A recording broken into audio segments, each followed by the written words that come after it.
This is the appointed time. We have a quorum, so let's call this meeting to order.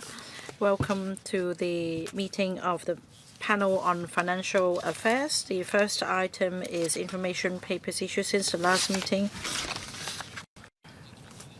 I'd like to inform members that after the regular meeting on the 7th of July 2025, the panel received 2 papers. Please find the details in the agenda. Item 2, items for discussion at the next meeting. The regular meeting for October is scheduled for 9:30 a.m. to 11 a.m. on the 6th of October. The Secretary for Financial Services and the Treasury will brief us on the Chief Executive's Policy Address 2025. So do we agree? Right, thank you. Third item, latest development of green and sustainable finance in Hong Kong. I see that the government representatives are now in the room. Let me welcome representatives from the Financial Services and the Bureau and the Treasury, as well as the SFC, Hong Kong MA, and the Hong Kong ICPA, as well as the Hong Kong Exchange to our meeting. So when you're ready, Mr. Chris Ho, please walk us through the paper. Secretary. Thank you, Chairman. Let me deliver opening remarks for this item, and then we will take comments and questions from the floor. As a leading green and sustainable financial center in the world, Hong Kong has been actively leveraging our strength as an IFC to provide diversified investment and financing channels, facilitating matching between international capital and green projects, as well as promoting green transformation in the region and actively contributing to the dual carbon goal 3060 of the country. We have achieved significant results in terms of promoting various measures and market development. In 2024, the total green and sustainable debt issued in Hong Kong exceeded $84 billion. That's a growth of 50% compared with 2021. The volume of bonds arranged in Hong Kong amounted to $43 billion. That's ranking first in the Asian market for 7 consecutive years since 2018. The paper sets out the latest development of key initiatives in 4 areas, namely promoting market development, fostering a conducive regulatory environment, and encouraging financial innovation, as well as building a cross-sector ecosystem. I will brief you on the latest development.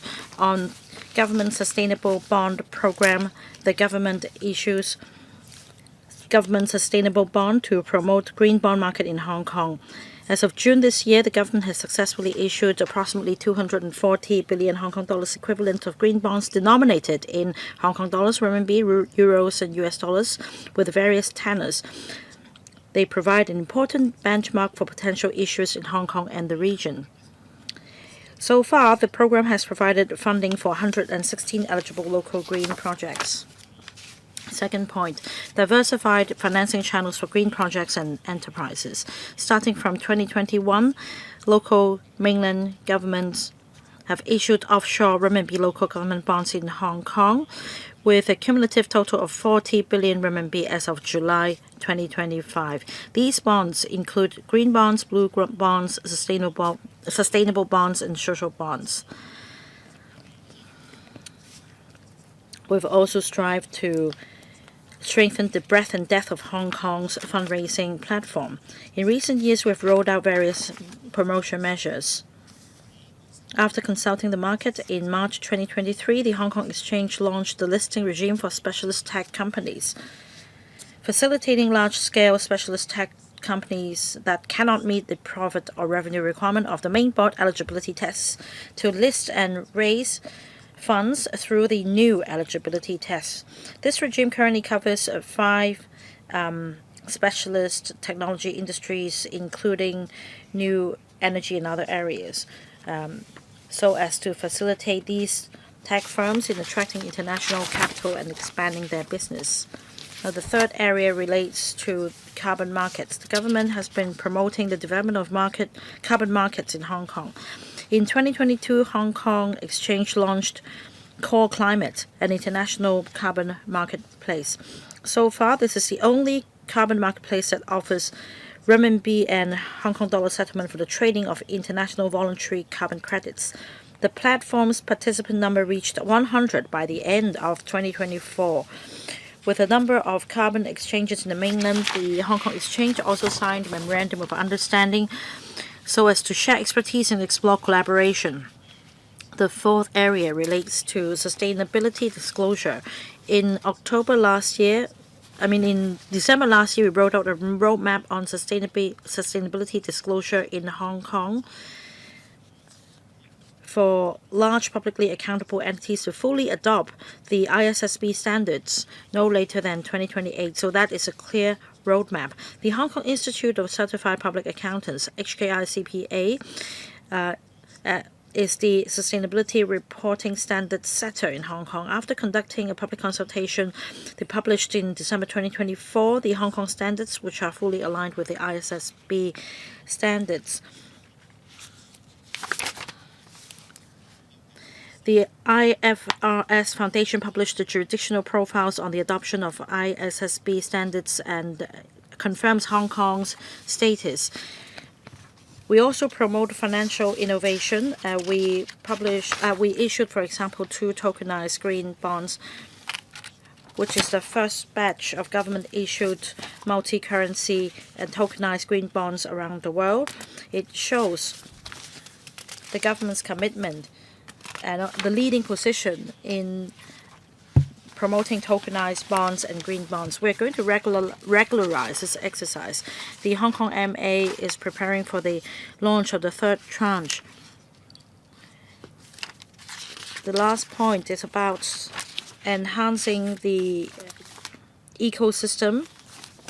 We rolled out a pilot scheme to provide funding support for tech-friendly or green-friendly solutions to be adopted locally in Hong Kong. So far, 60 such solutions have been approved, and they are now in the process of conducting proof of concept trials.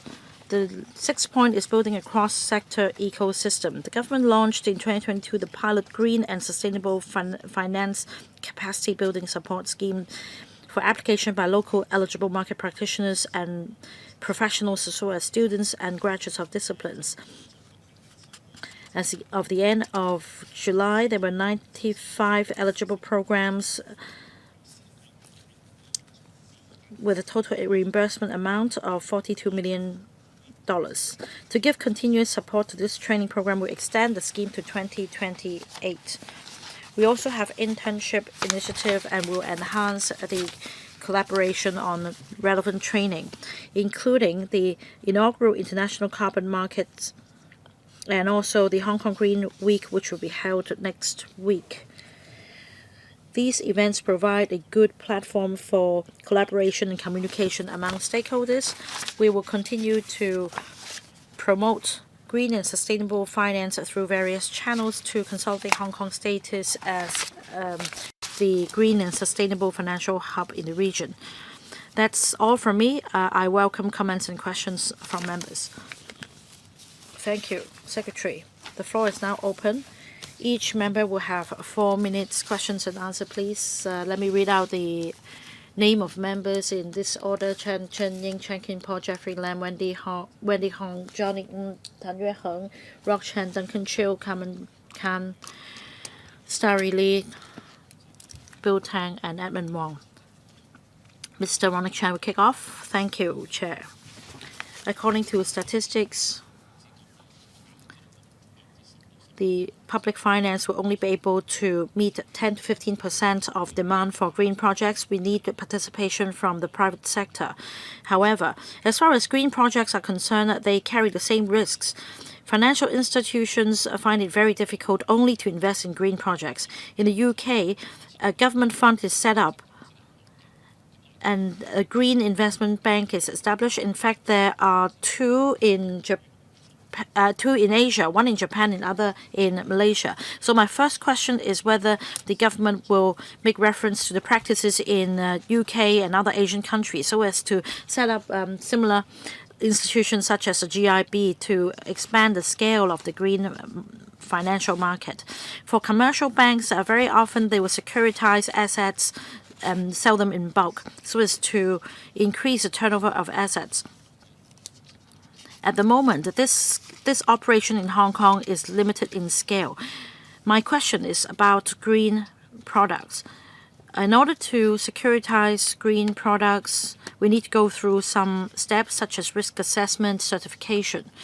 My question is this: will the government consider providing policy incentives to banks or financial institutions so as to exempt the professional fees for external reviews so as to sustain the development of green market? Now, the last question is about the training. According to paragraph 31, 7,600 applications have been received with a total reimbursement amount of $42 million. That's about 5,500 per case.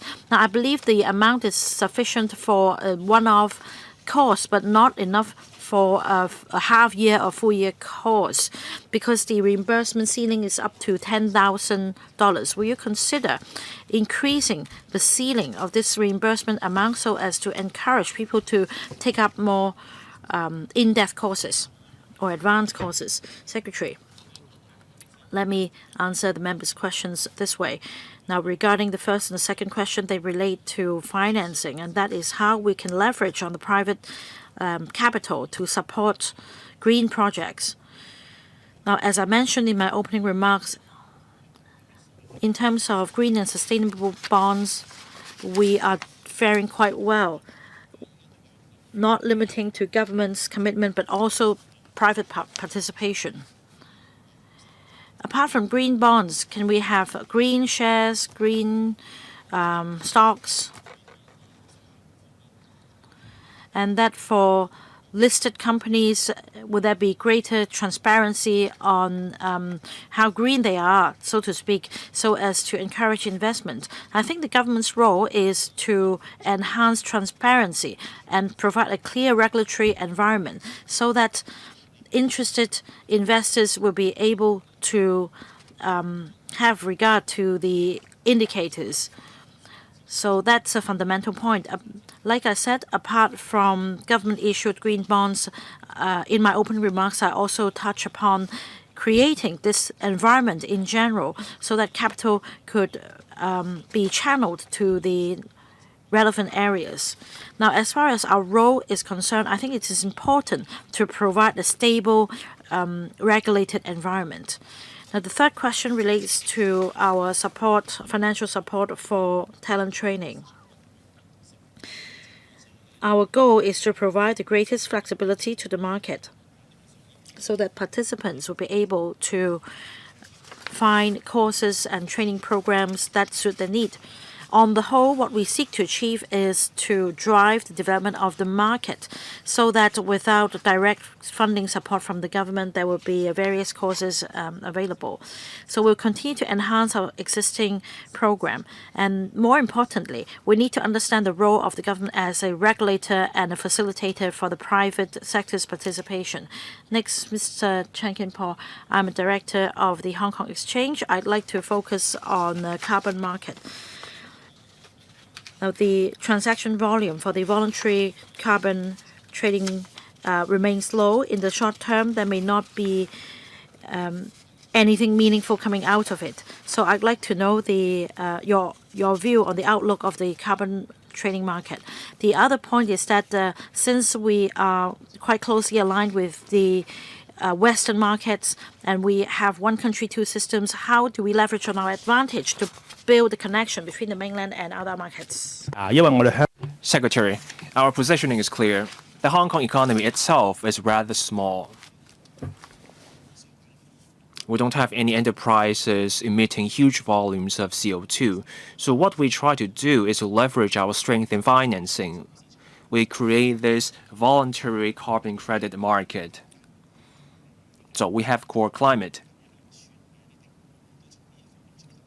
And that's what Core Climate has been doing as well. As Mr. Chen has said, we also work with the mainland.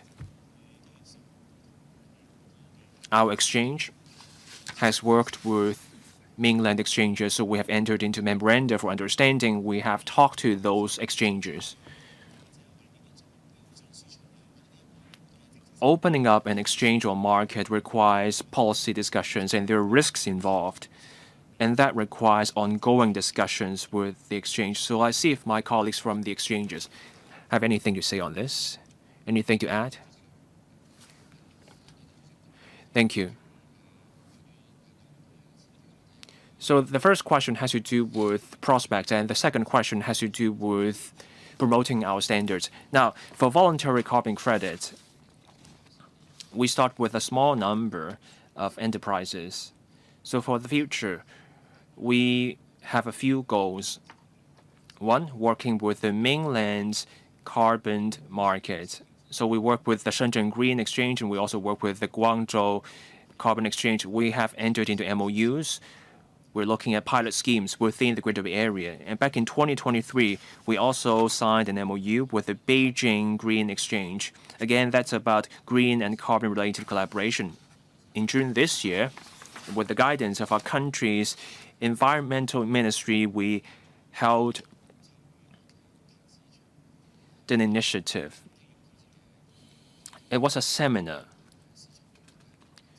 And that was a sign of our eagerness to take part in our own country's carbon market. And we're also working on exploring carbon credit and environmental credit products. So for Core Climate, we're looking at voluntary carbon credits. We're encouraging the participation of businesses in the carbon market. So there will be products and there will be enterprises, and at the industry level, we can achieve carbon neutrality. That's something we will keep working on.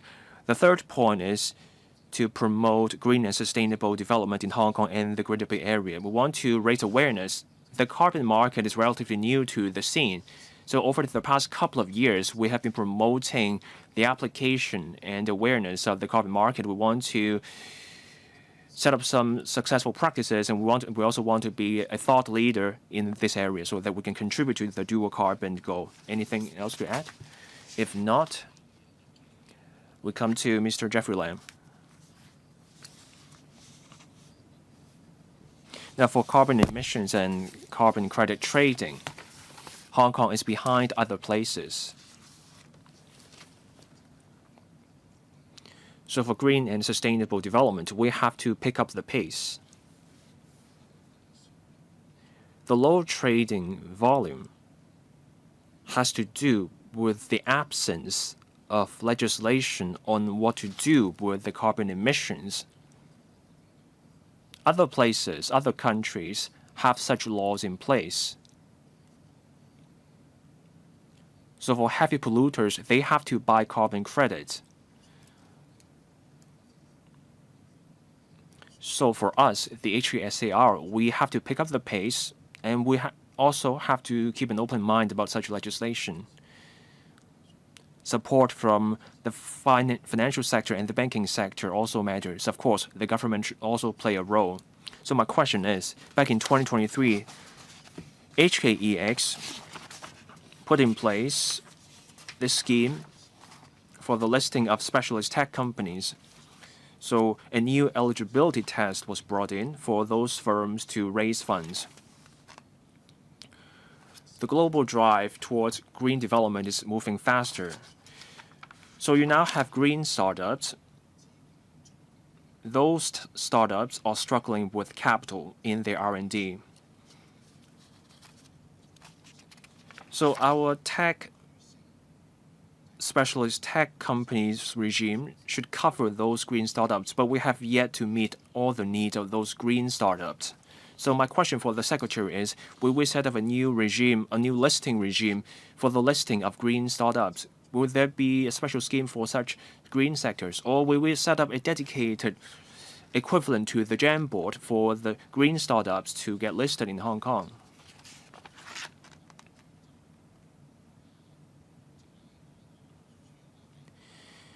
Now, as I said, the specialist technology companies regime is meant for tech firms. Now, we already have 60 green projects going through the proof of concept test. My question for the government is, how many such projects can hope to commercialize their products after the proof of concept? What follow-up steps would there be to help these startups to connect with the market or investors? So 2 questions for the Secretary. I want to start with the second question, the proof of concept scheme. And then Mr. Paul Mellum from HKEX will tell us more about the specialist technology company scheme. Now, as Mr. Jeffrey Lam said,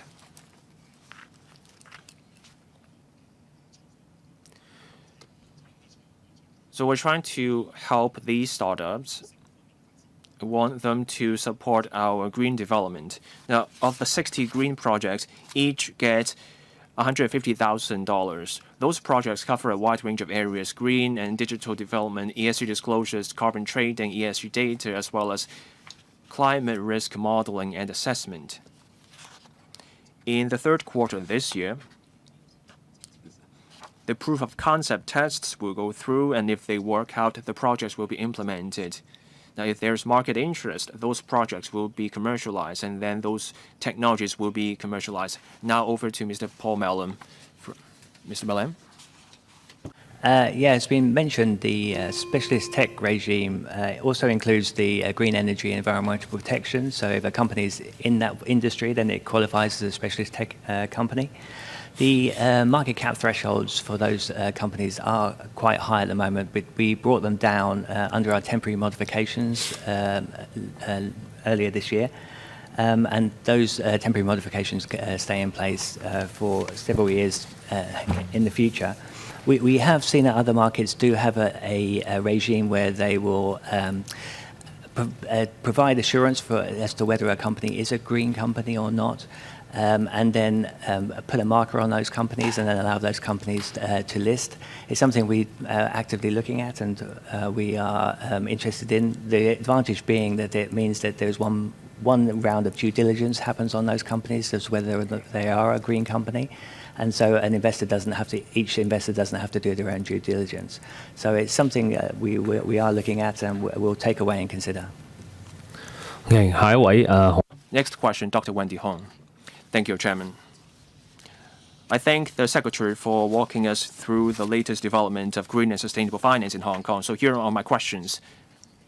The United States is the second largest emitter of CO2, and now this year the U.S. has announced that they will withdraw from the Paris Agreement. So my question is,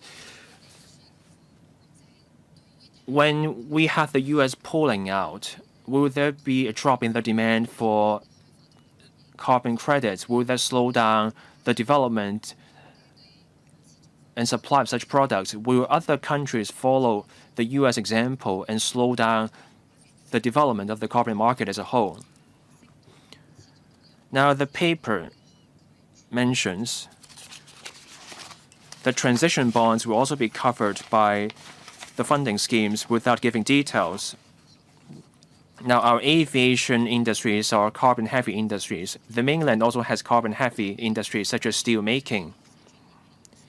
Belt and Road countries also need green and sustainable transition. Transition financing will be of strategic value to our country.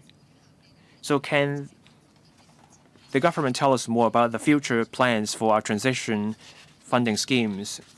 So how do we get conventional industries to get involved? Now, the paper also mentions core climate and its collaboration with the mainland's carbon market. So how do we achieve mutual recognition of carbon credits? How do we coordinate with the mainland in terms of pricing? So 3 questions for the Secretary. So the first question is a broad question.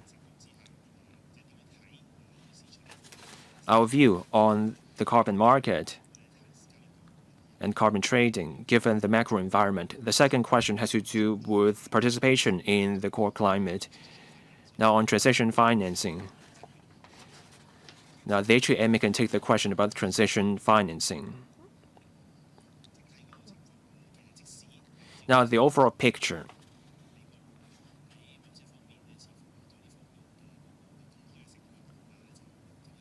The U.S.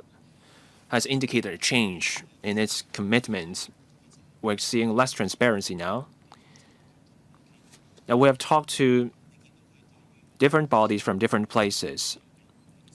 The commitment to sustainable finance remains unchanged. Now, people may wonder about where the carbon market will go next. Southeast Asia, for example, is trying to develop their own market. They're also trying to encourage liquidity. When you have fragmented markets, that's bad for liquidity. So even with this international landscape, different places are still trying to promote sustainable finance. It's a common challenge for everyone, after all. Now, on sustainable finance and transitional finance, this is a relatively new topic. Different people see this term differently. We don't have any universal definition yet, so that's why we're trying to put in place a scheme and promote this development. Now, on the specifics, I'll invite my colleagues from the HAMA or HAEX. We'll start with HAEX. Now, the impact of the U.S. withdrawal from core climate. We do not have evidence showing an impact on core climate because of the U.S. withdrawal. As the Secretary said, in 2022, we started with 20 participants on core climate. Now we have over 100 participants on core climate. We had maybe 20 or 30 projects back then. Now, on the platform, we have more than 60 such emission-reducing projects, and they're in Asia, South America, and Africa. So there is no evidence showing that U.S. withdrawal has had an impact on core climate. There was another question on mutual recognition of standards. Standards of carbon credit is about promoting market reliability and improving product quality. So we want a scientific approach to measuring the products and also verification. We worked with the mainland on carbon credits and standards. We're also trying to find our niche and positioning in our country's development as we contribute to the market. Now over to HAMA. A brief response would do.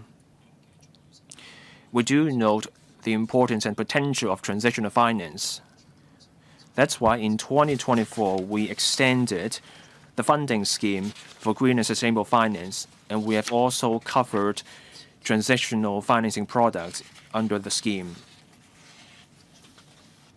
Indeed, there is no international definition of transitional financing, but our taxonomy we also cover green finance and sustainable finance that will provide greater clarity.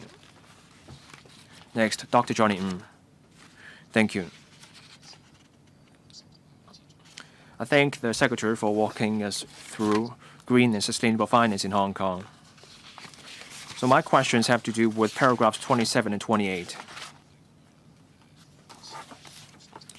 The government issued green bonds twice with tokenization.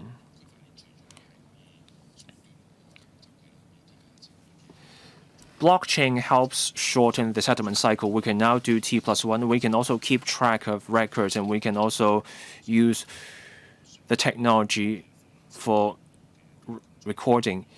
So how do we use the technology to prevent greenwashing? With the technology, you can provide more information to investors and institutes after all. Now, we have issued tokenized bonds twice. The third batch is in the pipeline. So will we consider issuing those bonds in the secondary market? Will we open up the products to retail investors? We're promoting Web3 development. We have 11 licensed trading platforms in Hong Kong after all. Do we have such plans? Now, paragraph 28 of the paper. And this has to do with using blockchain to tokenize real-world assets. So, and we're looking at the feasibility of using covering carbon products as well. So, do we have any progress on that? Thank you. Secretary, 3 questions. Well, these are specific questions. I will give the floor to Mr. Hui from Hong Kong MA to take them. Thank you, Chair. The member mentioned blockchain technology, which enhances efficiency at the time of issuance. It will also facilitate disclosure. This is the advantage we've also noted, and that is why in this second issuance of tokenized bonds,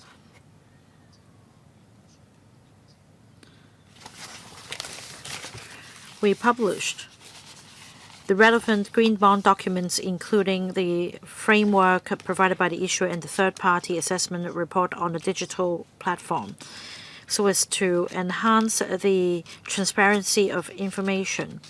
As for the impact, we'd like to publish the report as well on the same platform as our long-term goal. Now, about secondary market, we understand that apart from using distributed ledger technology, it is also possible to use it not for issuance but for secondary trading round the clock. However, we also need to have regard to whether there are investors who are active on the platform. That is why, under the government sustainable bond scheme, we seek to continue to issue various tokenized bonds so as to attract more investors. Now, on retail market, the goal is to enhance investor participation so as to drive down costs and enhance efficiency. However, we need the participation along the whole chain, including financial institutions, etc. This is something we're working on.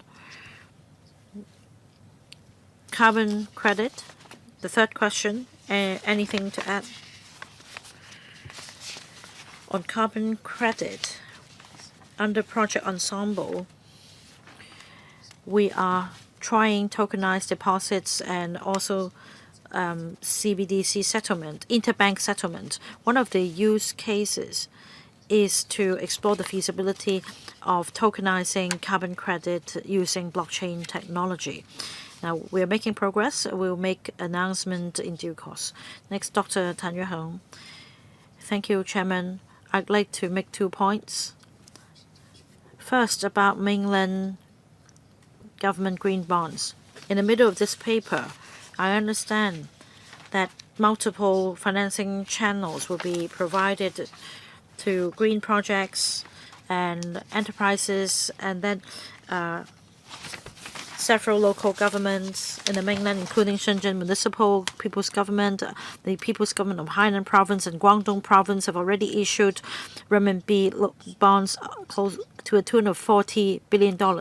I understand that there is tax exemption. But apart from that, does our platform fully fulfill the role of promoting investment and attracting international capital? Among the 40 billion renminbi, how much belongs to international capital? And what is the trend? I'm also concerned about the panda bonds in local governments issued in Singapore and South Korea. They issue bonds with similar size and interest. They also come with tax exemption as well. So that's very similar to Hong Kong. In the coming few years, I'd like to know whether will be able to roll out green bonds with unique functions or other green products that can make Hong Kong the first choice for green financing. The second point is about the carbon credit trading platform. Now, I understand that you have talked about the development of carbon market, and we have core climate. It was launched in 2022, and now it's been in operation for close to 3 years. In the end of 2024, the number of participants on the platform reached 100, but so far it remains at roughly 100. There hasn't been any major change. And then the paper is silent on pricing, disclosure, etc. Now, according to the 2021 survey conducted by PwC for global carbon trading, credit trading, the total volume stood at about $2 billion US. So at the same time, there are several thousand participants in Singapore, about 200, in Malaysia, about 200. So for similar platforms in the region, it seems that the number of participants on this Hong Kong exchange platform remains low. I think members have the same concern about the carbon credit trading market. Now, is there a bottleneck? Well, please save some time for the administration to answer your question. Well, is it possible that we roll out some measures to promote the overall development of the carbon market? Right, a short answer, please, Secretary. Let me take the first question about mainland local governments issuing bonds in Hong Kong. Now, for core climate, let's see if we have time left. I may ask my colleague to supplement in a moment. Now, back to the same question. The first question, like the member said, they enjoy exemption from profit tax for issuing local government bonds in Hong Kong. So that's one consideration. But more importantly, Hong Kong has an international market. Through issuing bonds in Hong Kong, they will be placed in a better position to attract international capital. They will be able to showcase to international investors their local development plans. And in the past promotion events, we understood that through this platform, the local governments have been able to promote themselves better, and they can also attract international investors. Hong Kong is a very concentrated market. So apart from promoting their own economic development, they can also enjoy the advantage of going global here, leveraging on our advantage as an international financing platform. And this is also how we contribute to our country. The second point is this. Like the member said, in the past few years there have been changes in the carbon market. Like the Hong Kong Exchange representative just now said, in terms of number of participants, in 2022 there were just 20. Now, that's been a 5 times growth to over 100. As for the number of products, as of last year, the number of carbon emission projects increased to 60. They include solar power, wind power, and other biotech programs in Asia, Latin America, Africa. In fact, the Hong Kong company Cathay Pacific also got approval for 5 million tons of voluntary carbon credit through under core climate. So let's see if we have time left and see if the Hong Kong Exchange would like to supplement. Well, in the interest of time, how about providing us with a written reply after the meeting? Thank you. Next, Mr. Rock Chen. Thank you, Chair. As the Secretary just now said, some local governments of the mainland have issued bonds in Hong Kong to a tune of 40 billion renminbi. So the result is really encouraging. My question is whether there are other measures or promotion schemes so as to encourage more mainland enterprises to leverage on Hong Kong's platform for green financing and sustainable financing and certification. Now, the second question relates to the training scheme. I understand this will be extended to 2028. Now, with the development of AI and blockchain, will the scheme cover these two areas as well, so as to provide training on more digital skills, so to encourage the use of AI and data analytics to, say, track carbon footprint. Will there be more extensive application of AI on green and sustainable tech, in other words, financing it? Secretary. Well, we have been promoting the financing platform, including the green and sustainable financing platform.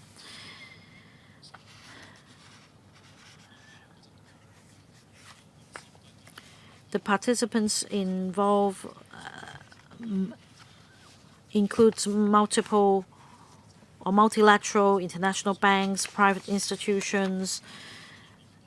Comparing to 2021, the volume of bond issuance grew by about 50%. Mr. Ho from Hong Kong MA can supplement my answer later. The second question relates to tech training, and that is whether we can capture more tech skills such as digital literacy, etc. As you heard, we mentioned the issuance of tokenized bonds.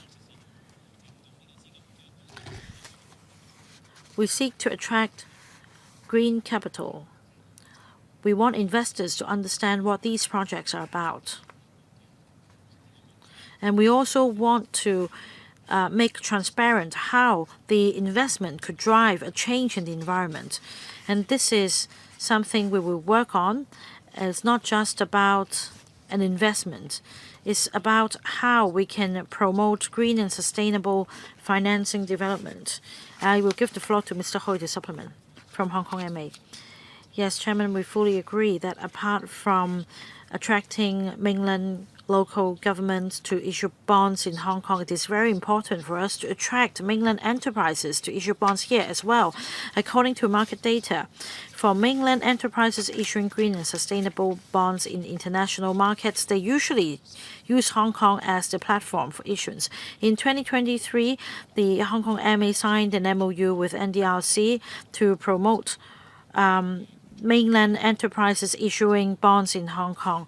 Specifically, seminars, conferences were held for mainland enterprises to know more about our policies, and that the mainland enterprises could also give their feedback to the mainland institutions. In the end of August, our country has decided, and that is the SAFE has decided to start a pilot in 16 provinces, including Shanghai, Guangdong, Shenzhen, for the issuance of bonds in other places, so as to encourage more non-financial enterprises to invest in green and low-carbon projects. We're also liaising with the relevant mainland departments.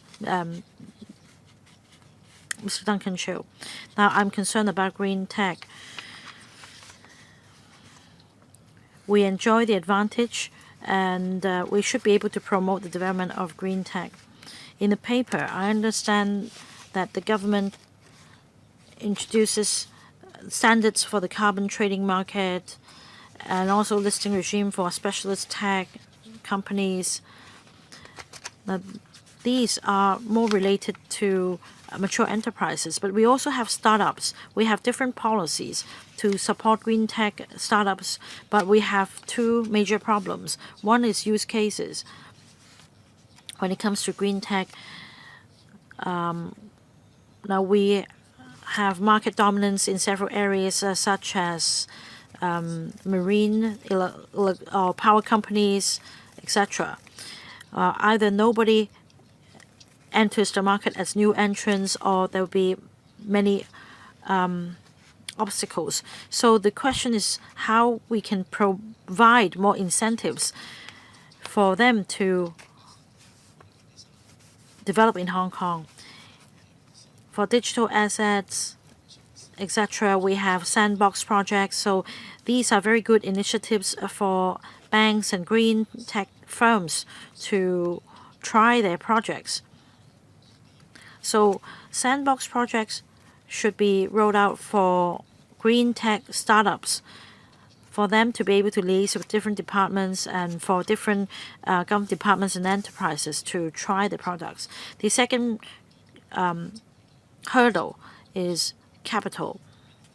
Very rarely do I hear about a fund investing entirely in green tech or sustainable development. Now, we need to provide more incentives, tax breaks or otherwise. There are many examples around the world so as to attract early investment in green tech. Secretary, I thank Mr. Chiu for his questions. We don't just look at the larger players. We also look at ways to support smaller players as long as they have potential. We want to help those smaller players as well.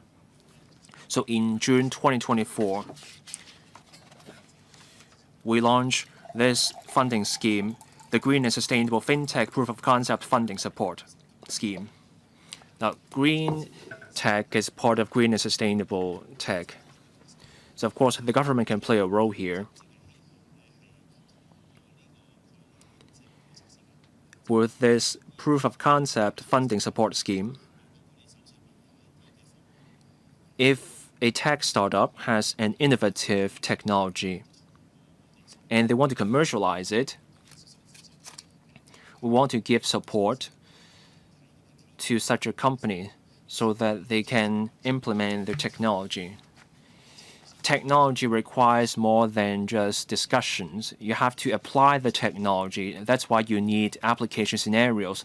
That's why we have the Green and Sustainable FinTech Proof of Concept Funding Support Scheme. We want Cyberport to be a platform as a kind of facilitator to connect innovative solutions and businesses with such needs.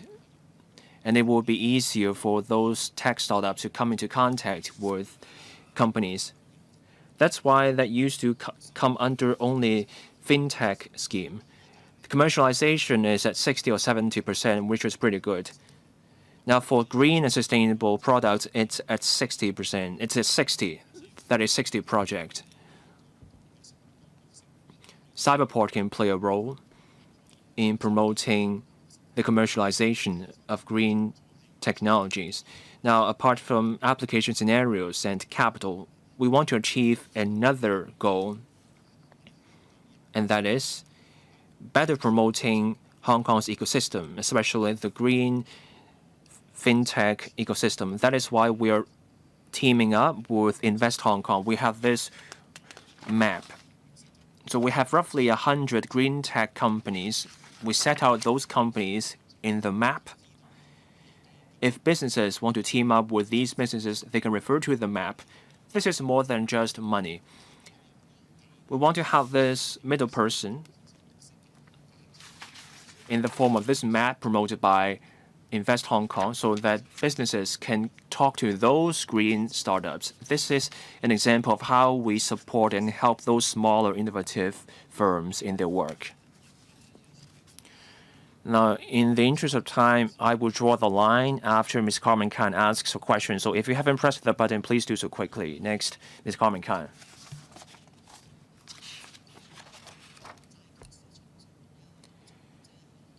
I would like to see greater effort in promoting our bond market. We have our country support. We also have global connections. It's an advantage we should leverage. Now, we shouldn't be preempting the upcoming policy address, but I would like to see more from the upcoming policy address on our bond market. So we have heard about offshore bonds from the mainland's local governments, and I welcome the update from HKMA. My focus is on what you do with the bond proceeds.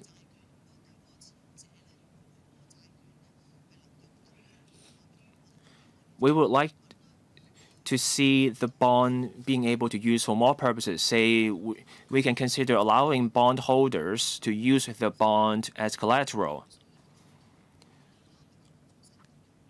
Tax exemptions are also offered by other jurisdictions. So can we offer more on top of just the profits tax exemption, given our strength of our country support and global connections? Now I'm looking at paragraph 5 in the paper, sustainable bonds. 240 billion Hong Kong dollars so far. Now let's look at our government bond scheme. We will be issuing up to $700 billion in total. That's $150 billion to $195 billion per year. But we have left out the infrastructure bonds in the paper. So I wonder if the government can give us the details after the meeting. So I would like to see the breakdown. So we're talking about $240 billion worth of bonds. How much of that is green bonds? How much of that is infrastructure?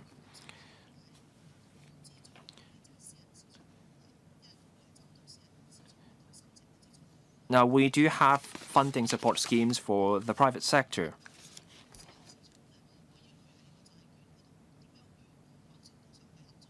So we should be promoting the participation in the bond scheme programs, not just for infrastructure and green projects, but also for the northern metropolis. So based on the Green Bond report, much of it goes into government projects. So I'll just stick to those two questions in the interest of time. Secretary. I agree with Ms. Khan.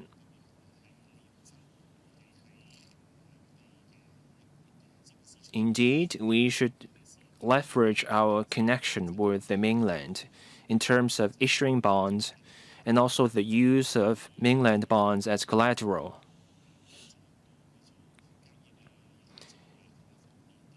In terms of using the bond as collateral for other transactions. That way, RMB can play a greater role in the market. That's something we have been looking at. That is, making use of our existing collaboration with the mainland so that we can promote the unique advantages we have. Now, on the future bond issuance schemes, the government's interim forecast has set out the rough amount of bonds to be issued. Each year, we look at the projects we have, the demand there is, so that we can decide how much we issue in terms of infrastructure bonds or sustainable bonds. There's a steering committee chaired by the financial secretary. So they look at the needs in terms of funding, and then they decide how much in terms of bonds to issue, and then we will provide the information. Chairman, my focus is on promoting public-private partnerships. We want both public and private market players to take part in the bond issuance scheme so that the private sector can support the development of the northern metropolis. So that's a comment. And Ms. Khan also brought up the split of different kinds of bonds. Maybe the government can provide the information after the meeting. Thank you. Dr. Starry Lee. Dr. Starry Lee, please.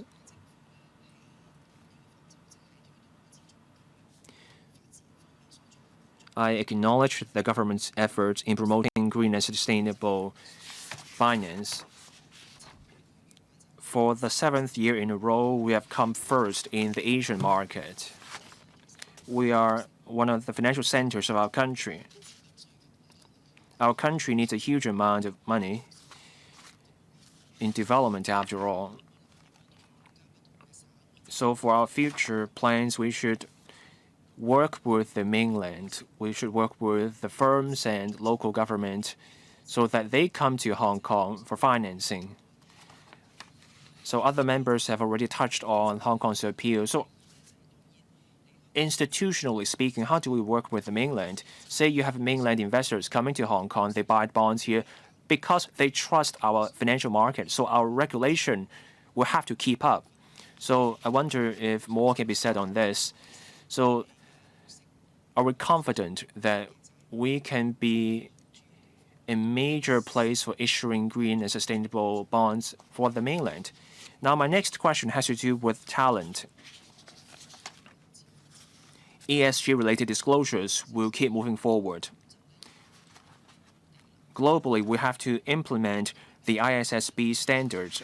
The paper says industry professionals get subsidies for further training, I can anticipate keen demand for professionals in this space. We have to train up existing professionals and also professionals in regulation. We need people who are well versed in all those areas. So for the government, are we saying that the existing scheme is enough, or will there be future schemes for professionals from different sectors can also gain a greater understanding in those areas? So 3 questions for the Secretary. So I will take these questions, my colleagues can supplement in a moment. Now, in terms of institutions or mechanisms, how we can work with the mainland in getting the mainland to use Hong Kong as a financing center. We talk to different cities and provinces in the mainland. So we talk to the financial authorities at different levels to encourage them to use Hong Kong as a platform for raising funds. The Constitutional and Mainland Affairs Bureau has a number of mechanisms for working with the mainland. So there are mechanisms between Hong Kong and Shanghai, and Hong Kong and Fujian. The issue of green bonds has been a staple in the collaboration. Green financing has always been part of the collaboration between Hong Kong and the mainland authorities. We have had a few successful issuances, Shenzhen, Guangdong, Hainan. Those local governments have issued green and blue bonds in Hong Kong. That's inspiring for them, and that also gives the mainland confidence because Hong Kong has delivered. So that work will continue. Now I turn to regulation. Hong Kong is an international financial center. Regulation covers not just the local aspect. We want international investors to trust our regulatory regime. That's why we have a roadmap for the ISSB standards. So by 2028, listed entities and large-scale financial institutions will meet those requirements. This work will require the effort of not just the government. HKEX will also have a role to play. The HKICPA will also have to amend their rules. So we need the entire industry to come together. The government will lead the way. And then we have different professional organizations to work together. Now I turn to talent.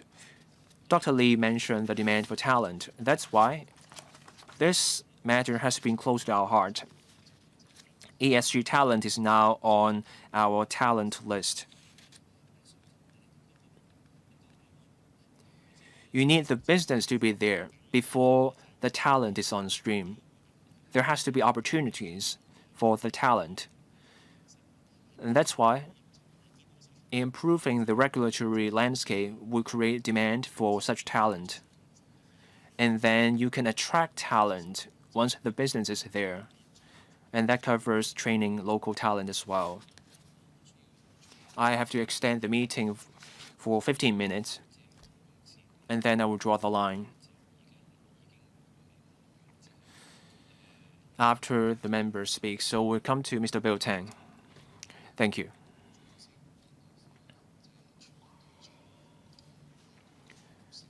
Chinese modernization is underway. Our country's development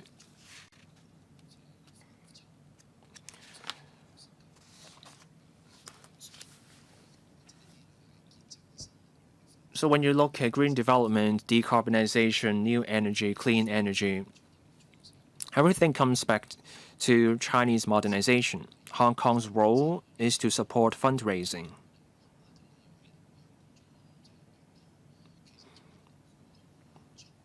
We need not just Hong Kong as a platform for financing. Talent is also part of the equation. Do we have enough talent? That's a question. Of course, this will require not just Hong Kong. This can also involve partnerships between cities. Top players in the mainland in the energy industry have been focusing on researching and developing green hydrogen. They're trying to achieve economies of scale. So they produce green hydrogen, but the product is questioned by the international market. You see the hydrogen product, but people wonder if that is truly green hydrogen. And this is where accreditation matters. Skeptics may point to green hydrogen and call that gray hydrogen instead.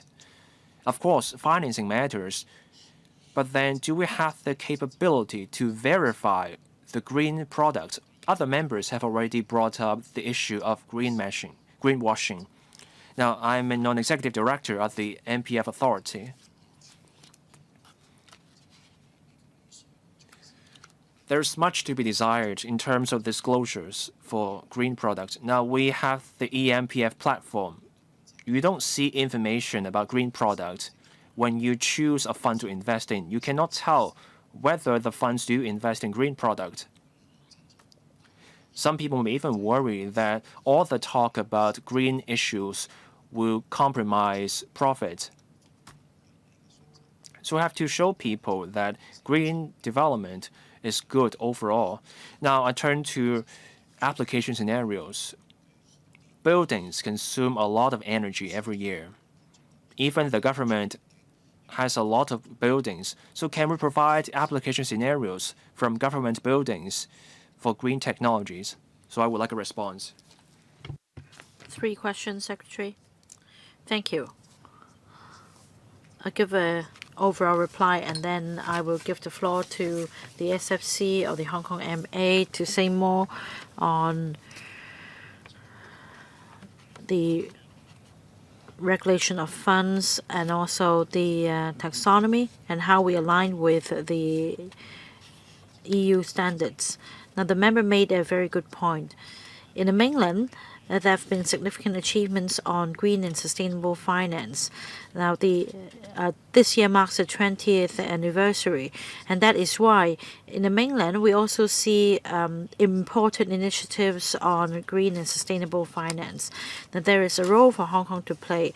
Like the member said, we focus on standards because for international standards or international capital to invest in green projects, we need to set clear standards. So I will give the floor to the SFC to tell us more on the regulation of funds, especially about MPF. SFC? Please switch on the mic for the SFC representative. Thank you. Well, just very quickly, the SFC requires the fund manager to consider climate-related risks in making investment decisions, and there should be suitable disclosure to meet the demand for investors to get information about climate risks and to combat greenwashing. In 2021, the SFC published a circular for fund companies on ESG funds. For funds placing emphasis on ESG, we issued enhanced disclosure requirements. There should be regular assessment on ESG funds, and that should also be, there are also additional guidelines on disclosure requirements for ESG-oriented funds. On our website, all SFC recognized ESG funds are set out. There is a central database. In October 2023, the SFC announced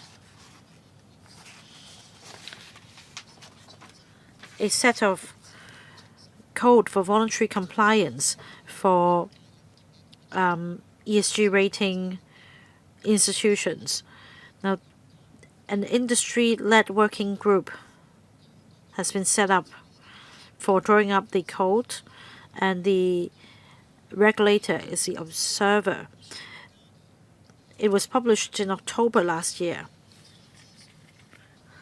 This helps enhance decision-making process on ESG information, the quality and credibility of products, and minimize greenwashing risks. As at the end of August 20, international and local operators have agreed to abide by the relevant requirements. All right, next, Mr. Edmund Wong. Chairman, 2 questions. The first one is the GSS in 2024, and that is in terms of the government sustainable bond programs issuance volume comparing to 2023. In 2024, it went down by 4%, down to 108 billion US dollars. Now, the decline had to do with a drop in the demand for green bonds.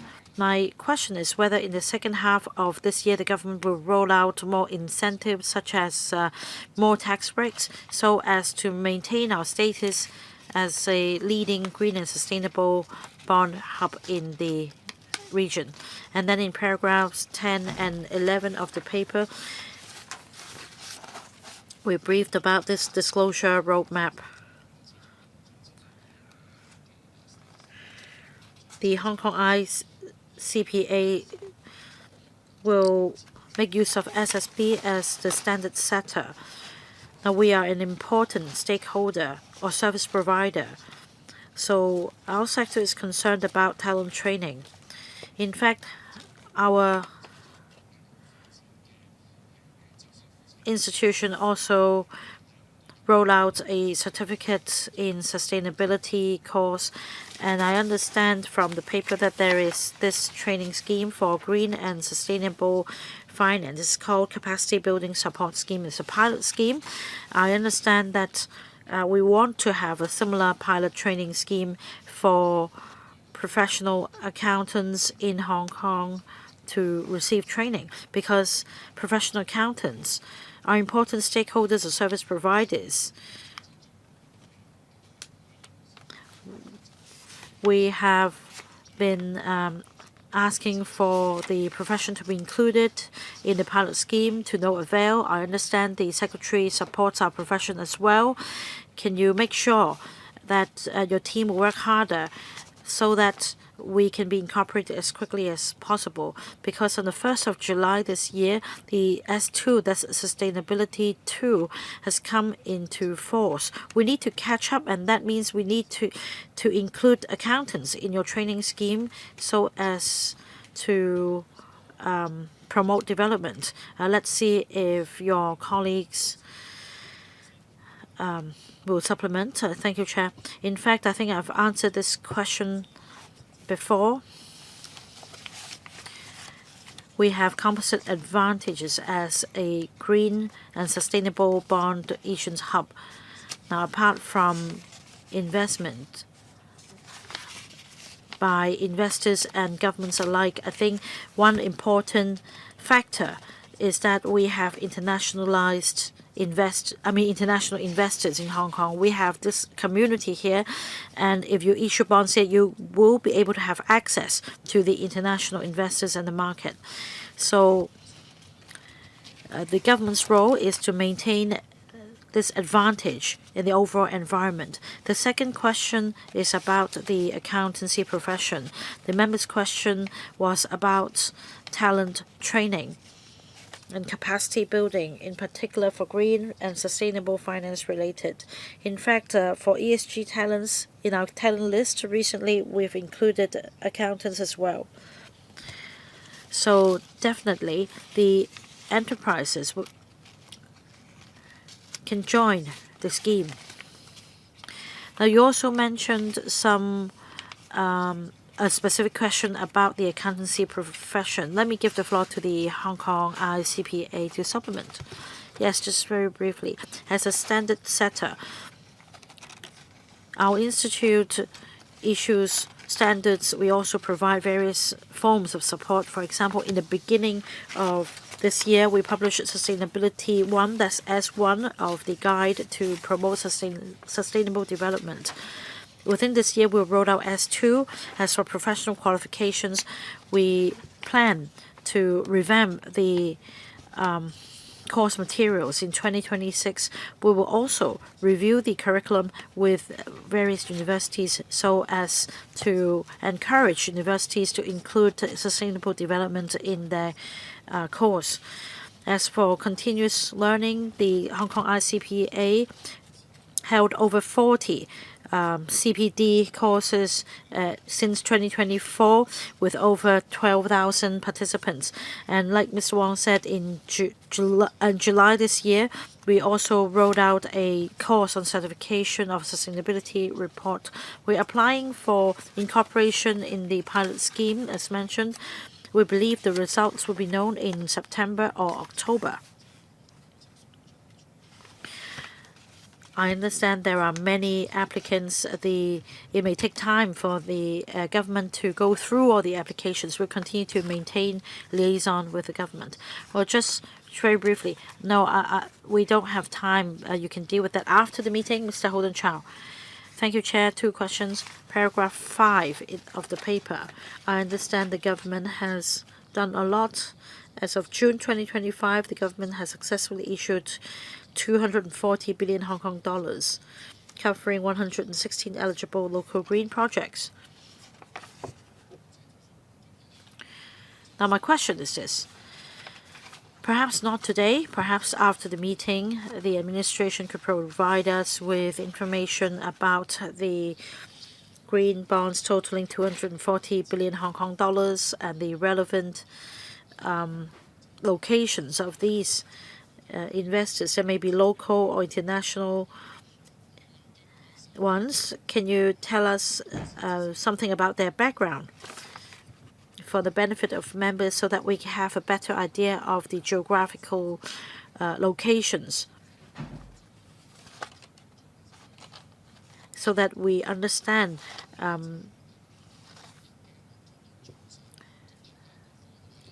what kind of investors who have confidence in our projects.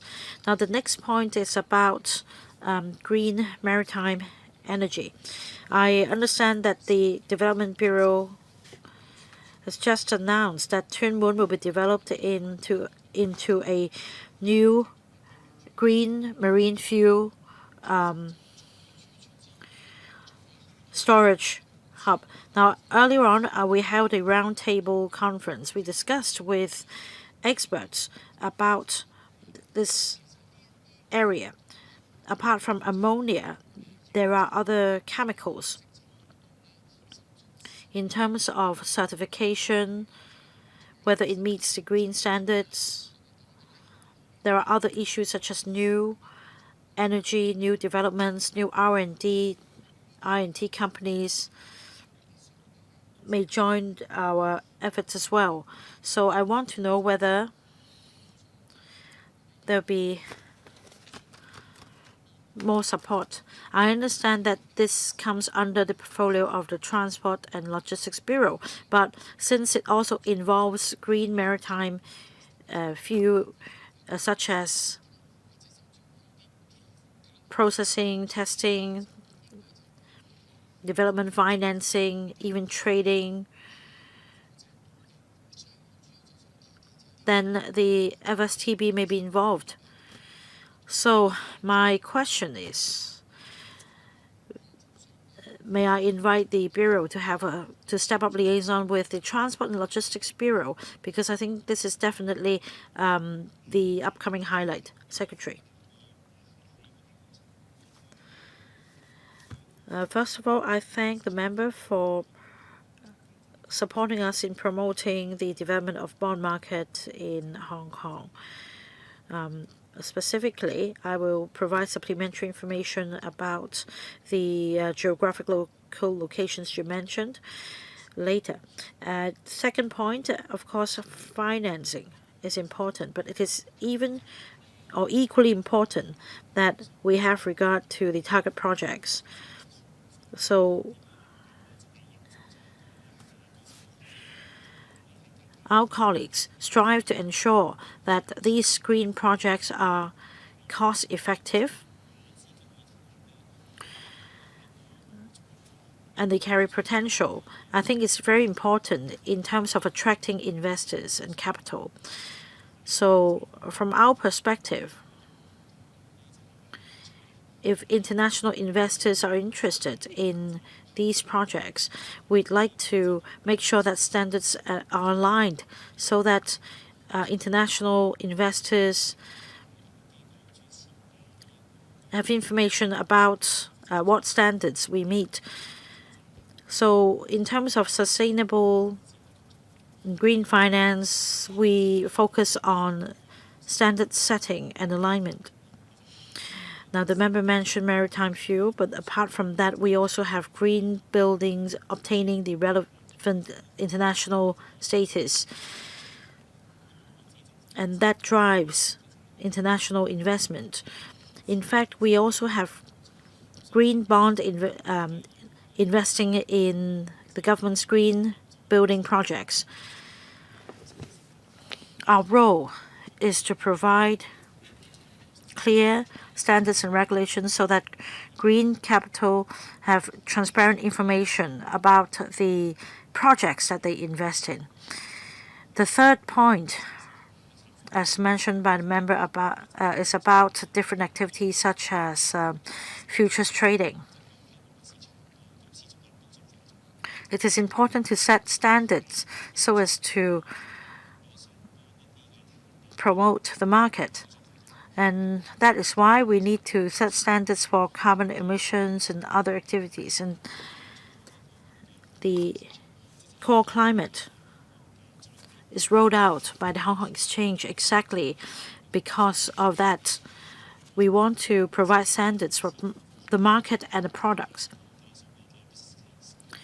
But more importantly, we want to make sure that there is business case to attract investors. 5分鐘。 I will have to extend the meeting for another 15 minutes. Hopefully, this will be the last extension.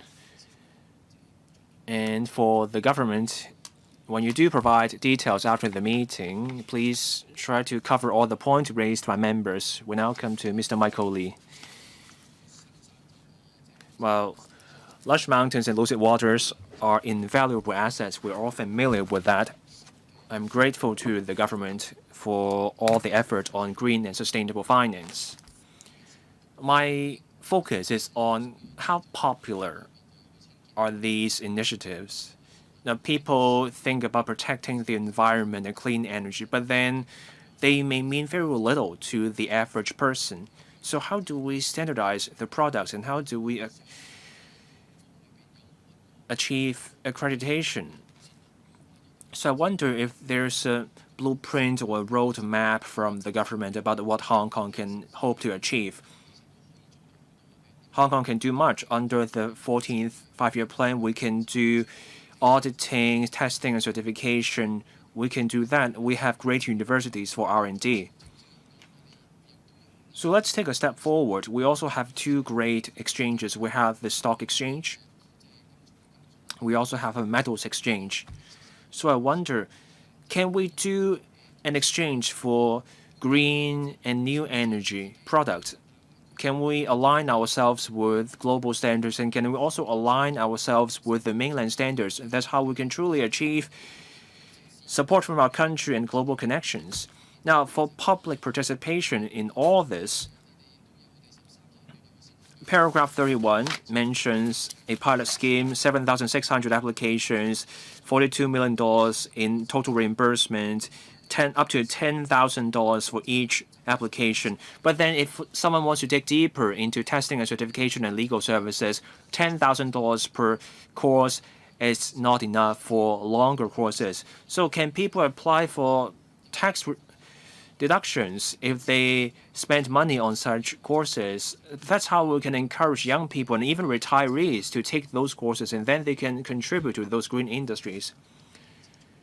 Now, part of the question has to do with the funding schemes, and this point has been made before, so I think there's a lot of attention to this area.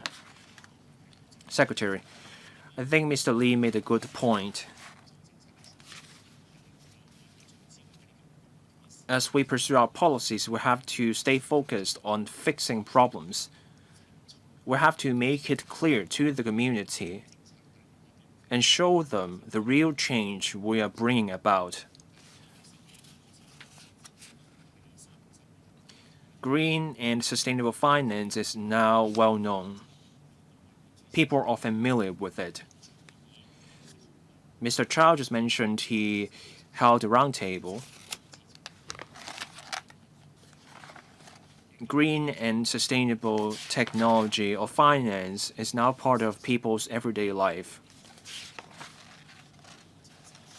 finance is a form of tool so that the capital can go into the project. The focus today is on finance. As for green and sustainable development as a broader subject, this is already part of people's everyday lives.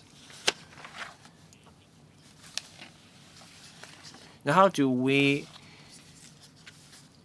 get that to be part of business as well? That's where capital matters. That's why we need this macro regulatory environment. We need talent training. We need international participation. And that's why we're also promoting the concept. We will have our Green Week next week.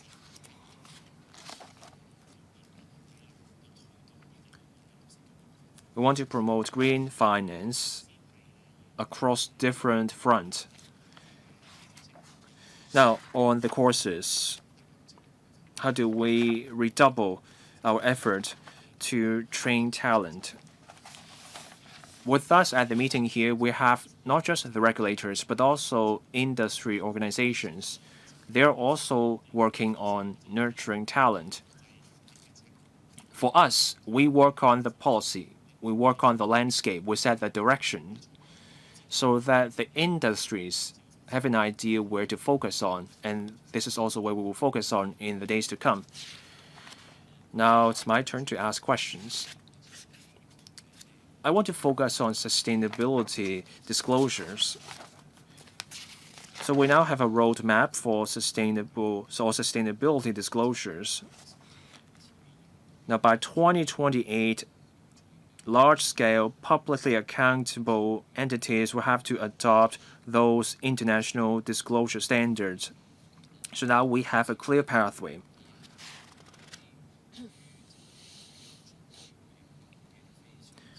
Now for systematically important non-listed financial institutions, they will also be covered.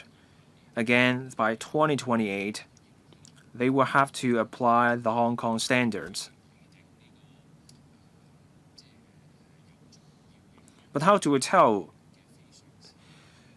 an institution carries a significant weight?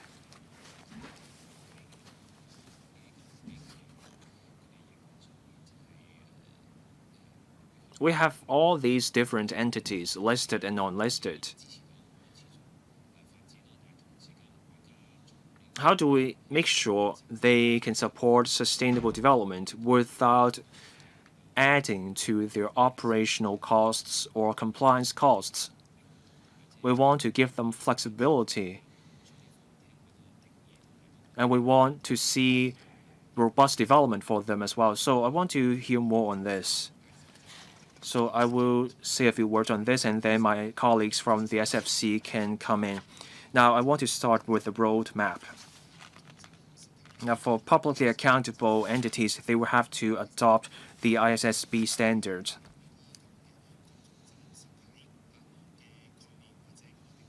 When we look at PAEs, we look at listed companies, and also we look at whether an institution is a trustee holding the assets of other people, say banks or insurers. And we also look at the position of an entity in a jurisdiction. We look at the ownership structure. Whether a PAE is systematically important also hinges on a range of factors, the industry features and also the market share, the market cap of that player. So we take into account a range of factors before deciding whether an entity is a PAE. The roadmap came out, and then our colleagues got in touch with the industry players. We talked to the industry associations and also other relevant bodies. We have been in touch. That's to make sure our standards and roadmap are something that the industry players can meet. Now for the details, my colleagues from the SFC can tell us more. So a brief reply would do. Thank you, Chairman.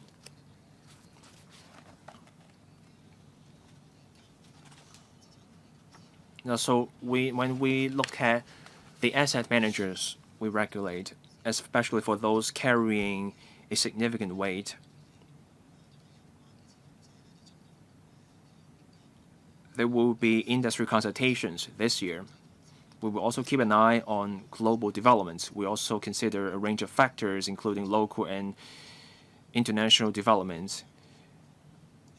That's how we will decide the direction and pace of our development. We will follow global best practices and we will stay aligned with those.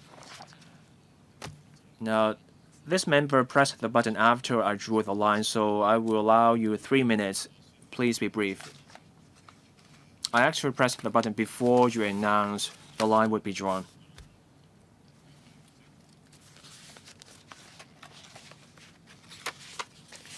Now, our green and sustainable finance has proceeded apace. We have ranked first in Asia for 7 years in a row.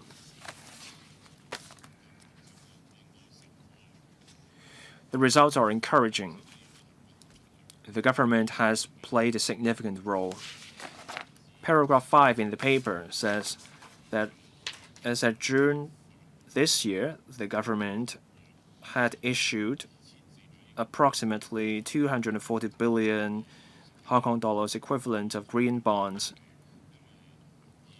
Now I have a question. I'm looking at the budgets from 2024 and 2025.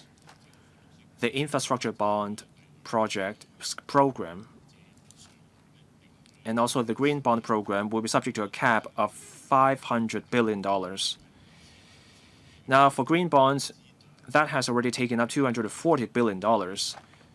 So what about the cap, or what's left for the infrastructure bonds? Are we exceeding the cap for our bond issuance?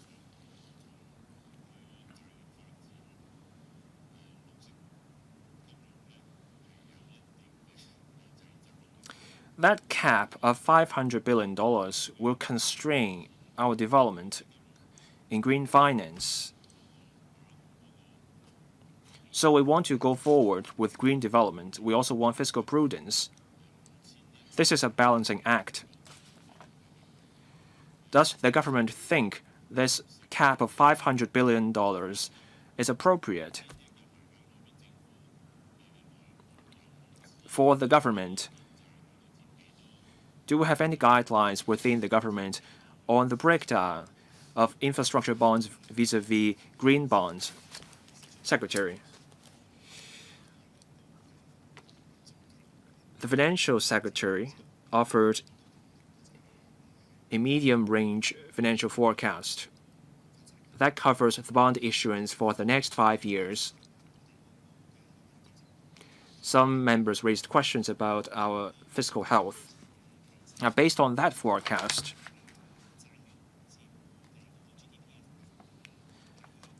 our bond to GDP ratio will stay between 12 to 16.5%, so that's a relatively healthy level compared with other economies.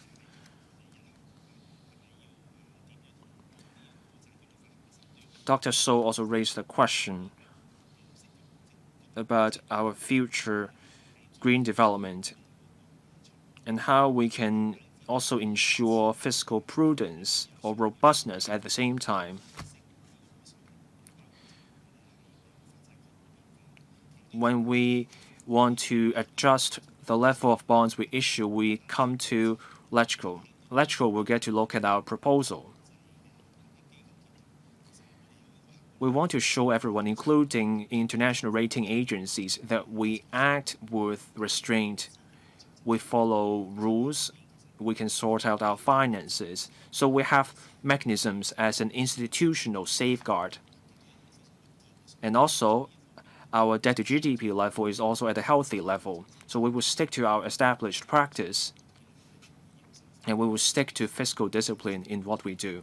Thank you. So I thank everyone for joining us for the meeting. Item 4, any other business? Any other business for members? If not, I adjourn the meeting here. Thank you.